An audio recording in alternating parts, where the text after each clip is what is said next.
사회적 가치와 기업, 이제 3장에 들어갑니다. 사회적 기업과 SDGs라고 이야기하는 지속가능 발전 목표에 대한 이야기들을 구체적으로 해볼 거고요. 이게 끝나면 이제 기업들에 대한 에 대한 구체적인 내용들을 소셜 미션부터 비즈니스 모델 이런 것들을 짚어보는 시간들을 가질 건데요. 여러분이 마음에 드는 회사들 한번 해서 준비 잘 하고 계시죠?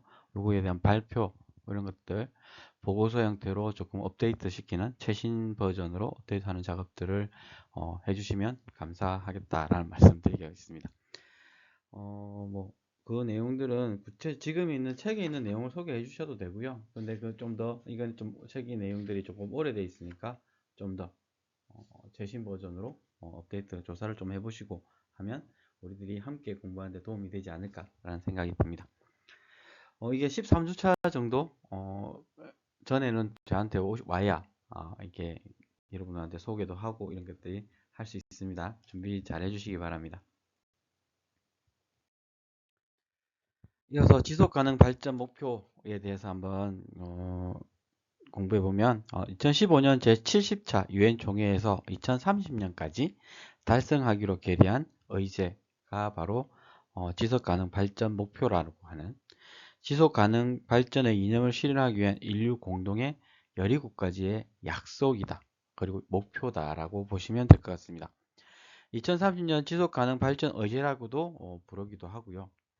그리고 단 한 사람도 소외되지 않는 것을 목표로 하고 있습니다. 인간, 지구, 번영, 평화, 파트너십에 대한 5개 영역에 그리고 인류가 걸어가야 되는 방향성에 대한 17개 목표 그리고 169개의 세부 목표로 구성되어 있다는 부분. 여기에서 보면 빈곤, 불평등, 기후변화 등 전 지구적 문제 해결을 위한 청사진을 제시하고 있고 환경보호나 착한 일처럼 막연할 수도 있지만 실제로 우리 삶과 밀접하게 연결되는 내용들을 담고 있다고 볼 수 있습니다. 아까 했던 5대 영역에 대한 부분은 이후에 하나씩 짚어 보도록 하겠습니다. 지금 배우는 지속가능 발전 목표 조금 더 세부적으로 들어가 보면 지속가능 발전 이념을 실현하기 위한 인류 공동의 17가지 글로벌 목표. 거창해 보이지만 사회적 기업이 가지고 있는 사회 문제 해결과 어떻게 보면 결을 같이 하고 있다라는 부분 놓치지 않았으면 좋겠다는 생각이 들고요. 계속 이야기 드립니다. 5대 영역, 사람, 지구, 번영, 평화, 파트너십에 대한 이야기들을 하고 있고요.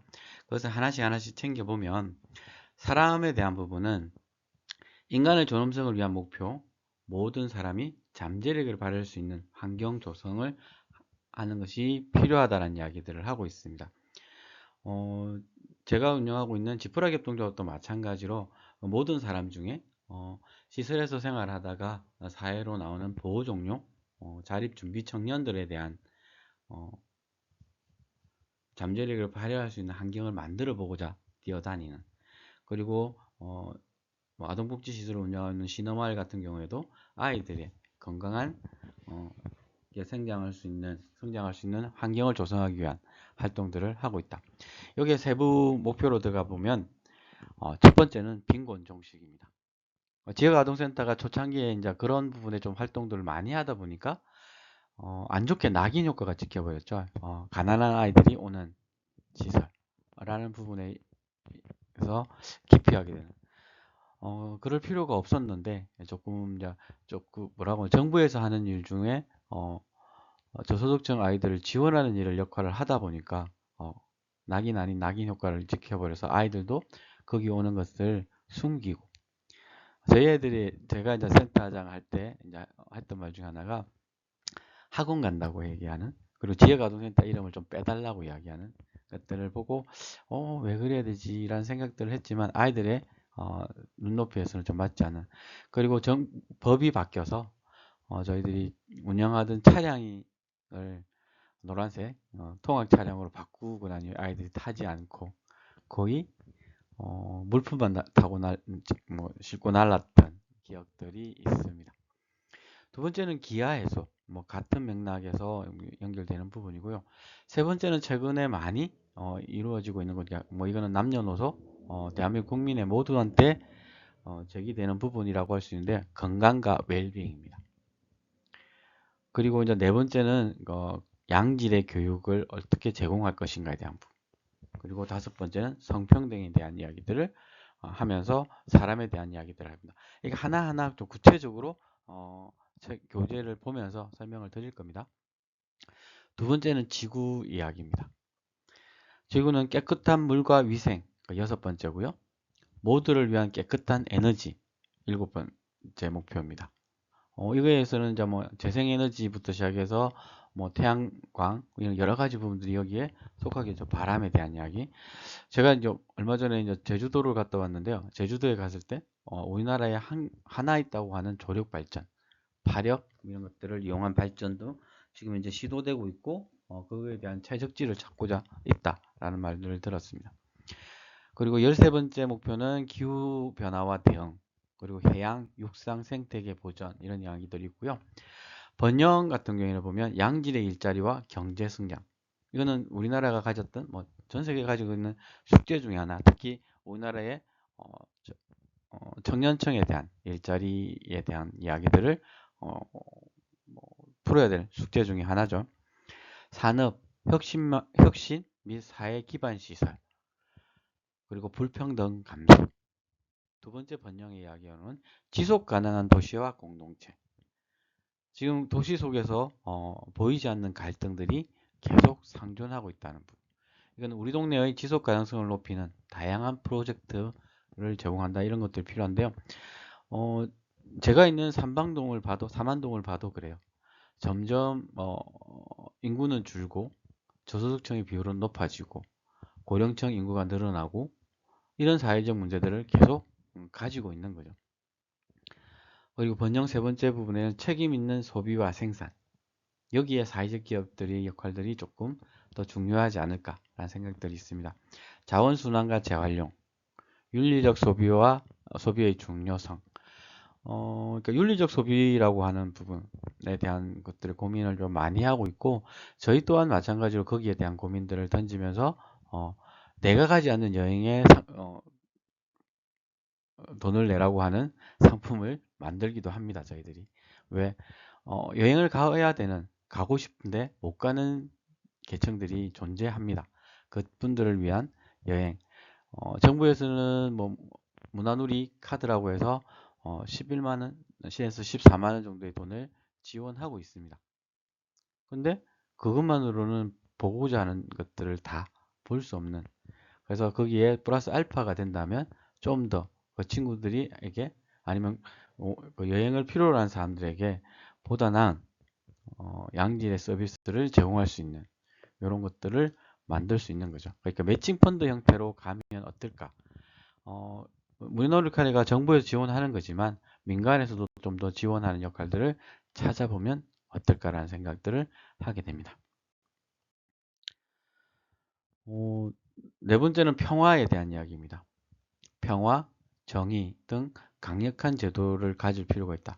모든 형태의 폭력과 차별을 감소시키고 투명하고 효과적인 제도를 구축하고 정의로운 사회를 위한 법치를 확립하는 것이 평화의 기본 전제가 되지 않을까 하는 겁니다.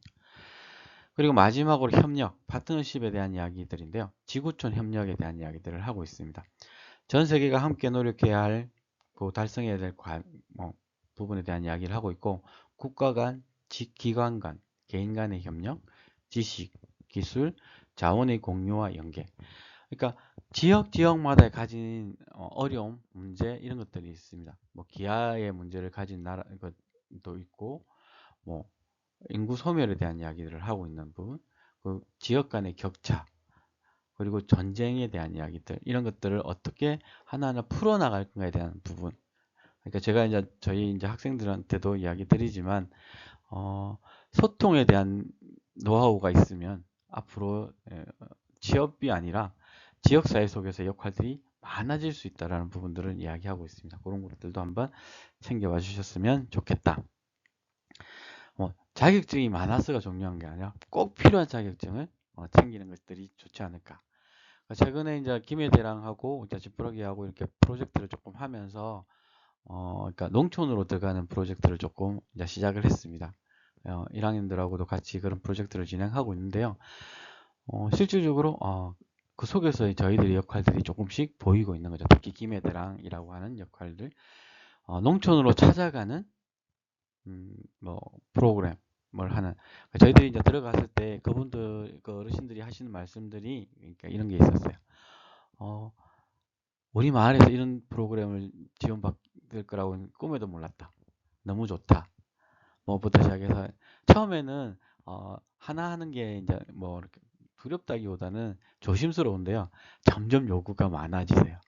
그러면 그런 것들이 있으면서 그런 수요가 있다는 걸 일단 발견을 했고 그럼 수요에서 저희들이 이제 저희들도 그냥 뭐라고 해야죠? 경제적인 부분의 문제들도 있는 거죠. 재료를 계속 구입해야 되는 부분도 있고 하기 때문에 요거의 재원의 주체가 누가 될 것인가에 대한 고민들을 하고 그걸 냈거든. 뭐 지자체가 될 수도 있고요.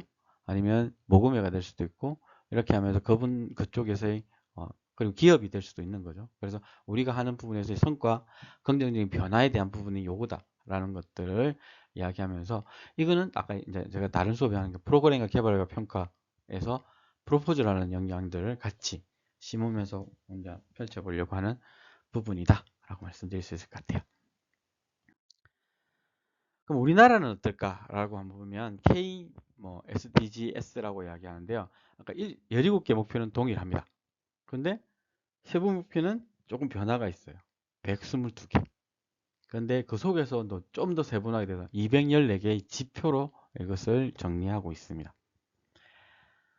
우리나라 정부는 2018년 2월 사회관계 장관회의에서 논의하고 국가 지속가능발전 수립 추진 계획에 따라 민, 관, 학 공동으로 논의를 진행했고요. 환경부, 기재부, 국토부, 교육부 등 관계부처 협의체와 실무 TF를 통해서 KSDS를 만들어냈다라고 보시면 될 것 같고요.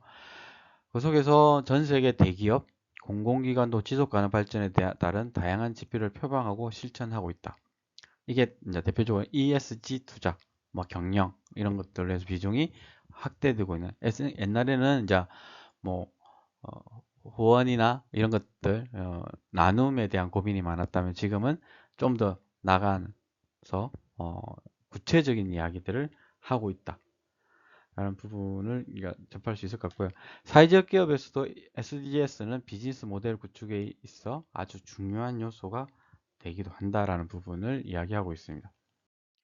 이 그림은 어디서 많이 보셨을 거예요. 지금 이제 지속 가능 발전에 대한 부분에 있어서는 어딜 가나 이 그림들을 이야기하고 있습니다. 아까 이야기 드렸던 17개 목표이기도 하죠. 빈곤 대치부터 시작해서 하나하나 이야기들을 할 건데 이 다음 페이지부터는 그 하나하나에 대한 구체적인 것들을 함께 알아가는 시간들을 가져볼까 합니다. 첫 번째는 빈곤 대치입니다. 빈곤은 하루 뭐 1.25달러 이하로 생활하는 절대 빈곤뿐만이 아니라 국가나 상황별로 상이하게 정의되는 빈곤의 상대적 개념을 포함하고 있습니다. 그러니까 뭐 부자 나라에 뭐 있는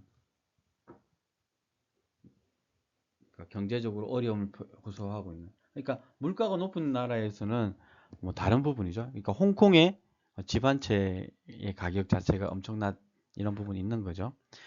모든 지역은 일반적으로 빈곤으로 어려운 개도국뿐만이 아니라 OECD 국가를 포함한 상대적 빈곤이 존재하는 모든 나라를 포함합니다. 우리나라도 마찬가지라는 거죠.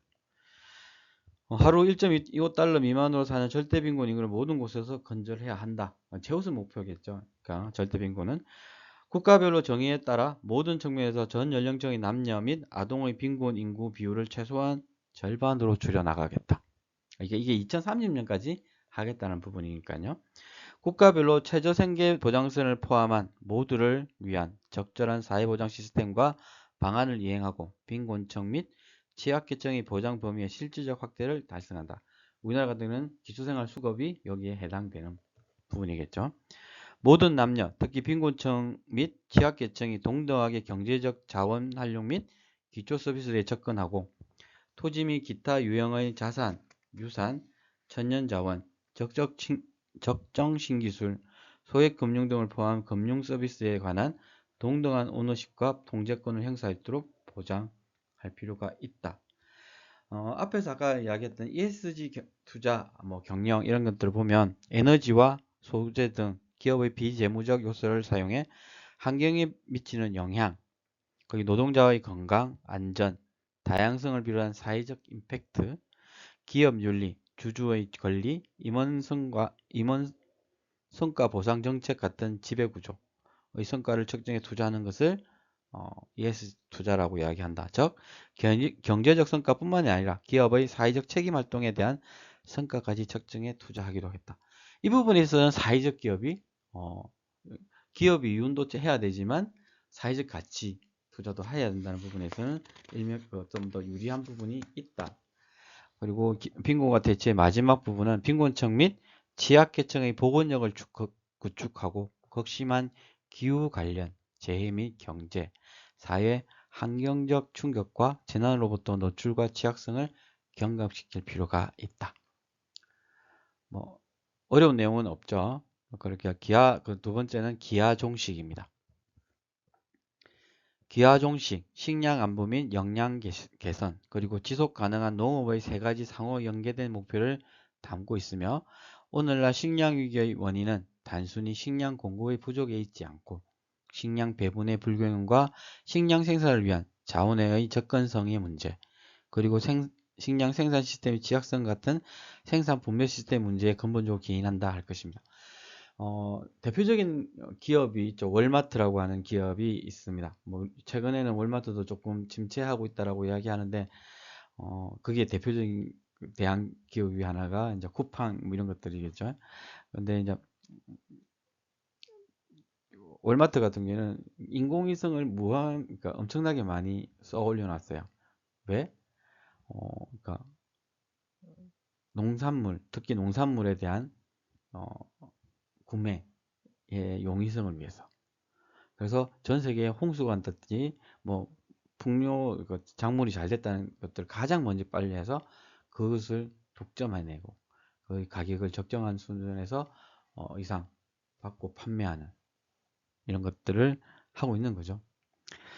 그렇지만 이것도 이제 과학기술의 발전 이런 것들로 인해서 그러니까 그게 없이도 가능해지는 현장이 와 있는 거죠. 기아를 종식하고 빈곤과 취약계층, 영유아를 포함한 모든 사람에게 1년 내내 안전하고 영양가 있는 충분한 식량에 대한 접근을 보장한다. 5세 미만 아동의 발육 부진 및 발달 자체에 대한 국제적으로 합의된 세부 목표 달성을 포함해 모든 형태의 영양실조를 종식하고 청소년기 소녀, 임산부, 모유수유 여성, 노년층의 영양상 필요에 대해 논의한다. 논의만 해가 되는 건 아니죠. 해결에 대한 방안을 찾는 거죠. 토지 및 기타 생산 자원과 투입재, 지시, 금융 서비스, 시장과 부가가치 및 비농업 부분 고용 기회에 대한 안정성을 평등한 접근성을 보응해 소규모 식량 생산자, 특히 여성, 선주민, 가족농, 목축민, 어민 등의 농업 생산성과 소득을 2배로 증가시킨다. 최근에 우리나라도 도시농업, 도시양봉 이렇게 하면서 그거에 대한 것들의 중요성, 그러니까 도시농업으로 생산되는 생산물의 양이 적지 않은 수준이다라는 것도 알고 계시면 좋을 것 같아요. 생산성과 생산을 정대하고 생태계 유지를 도우며 기후의 변화, 기상변화, 가뭄, 홍수 및 기타 재해에 적응력을 강화하고 토지와 토지를 점진적으로 향상시키는 지속가능한 식량 생산 시스템을 보장하고 보건력 있는 농업을 활동을 이행한다. 우리나라가 그러니까 초창기에는 통일벼라고 해서 엄청나게 맛은 그렇게 보장 못했지만 그러니까 씩씩하게 자랄 수 있는 것들을 개발해서 이게 이제 해외에도 나가고 이렇게 하는 거죠.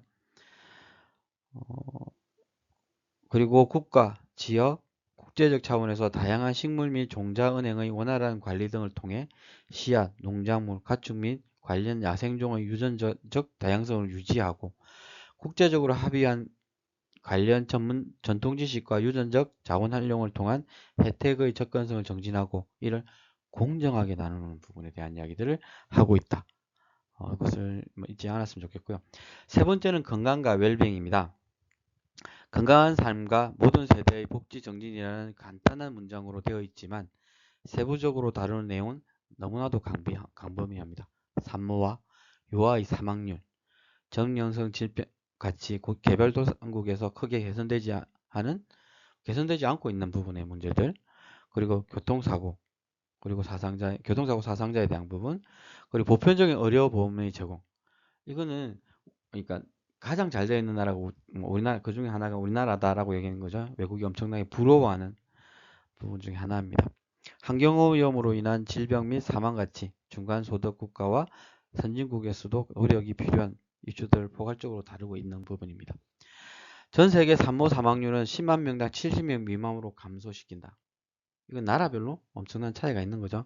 모든 국가에서 출생인구 1000명당 신생아 사망자 수 최소 12명, 5세 미만 사망자 수를 25명까지 낮추는 것을 목표로 신생아와 5세 미만 아동의 예방 가능한 사망을 종식시켜 나간다라는 부분이 목표를 가지고 있고요.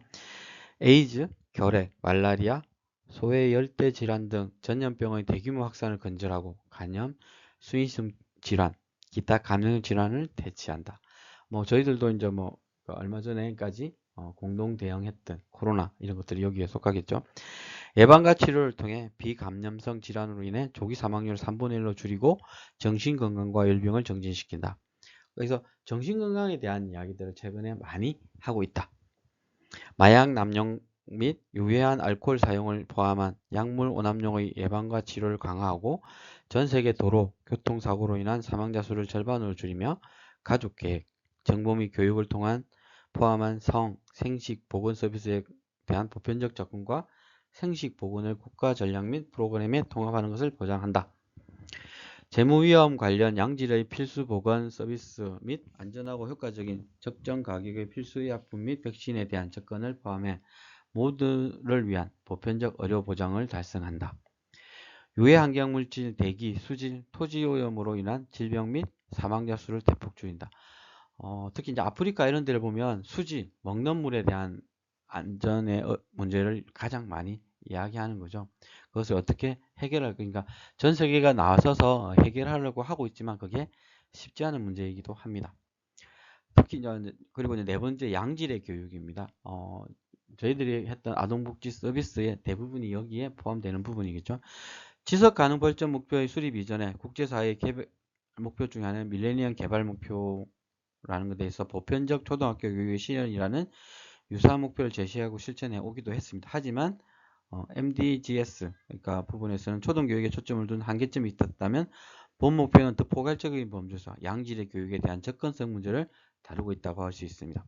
초등 및 중등 교육뿐만이 아니라 지학전 교육 접근성, 기술교육, 직업훈련 등 평생학습의 관점에서 교육의 기회를 제공하고 또한 교육에서의 성차별 해소와 지학계층의 교육 접근성 보장 이슈도 여기에 한국장학재단에서 하고 있는 여러분들의 장학금을 지급하는 것도 여기에 포함된다 할 수 있는 거죠. 모든 여아와 남아가 유의미하고 효과적인 학습 성과를 달성하도록 형평성 있는 양질의 초등 및 중등 교육이 무상으로 이루어지도록 한다. 모든 여아와 남아가 초등 교육을 사전에 준비할 수 있도록 양질의 영유아 발달, 보육, 지학전 교육에 대한 접근성을 보장한다. 모든 여성과 남성의 적정 가격의 기술 및 직업 교육, 대학을 포함한 3차 교육에 대한 동등한 접근성을 보장한다. 취업, 양질의 일자리 및 기업의 활동에 필요한 전문 및 직업 기술에 포함한 관련 기술을 가진 청소년과 성인의 수를 대폭 늘린다. 교육에 대한 성별 격차를 해소하고 장애인, 선주민, 취약한 상황에 있는 아동들을 포함한 모든 취약계층의 모든 수준의 교육 및 직업훈련에 동등하게 접근하도록 보장한다. 모든 청소년과 상당한 비율의 성인 남녀가 문해 및 산술 능력을 갖추도록 한다. 모든 학습자들에게 지속가능 발전, 지속가능한 생활 방식, 인권, 성평등, 평화와 비폭력 문화의 확산, 세계 시민의식, 문화 다양성 존중 및 지속가능 발전을 위한 문화의 기여 등의 대한 교육을 통해 지속가능 발전을 정진을 필요로 하는 지식과 기술을 습득을 꾸준하게 진행한다. 다섯 번째, 성평등입니다. 모든 국가의 모든 여성과 여아에 대한 모든 형태의 차별을 철폐하고 인신매매, 성적 착취, 아동결혼, 조혼, 강제기른 모든 형태의 폭력과 위해 행위들을 건절하고자 한다. 라는 부분입니다.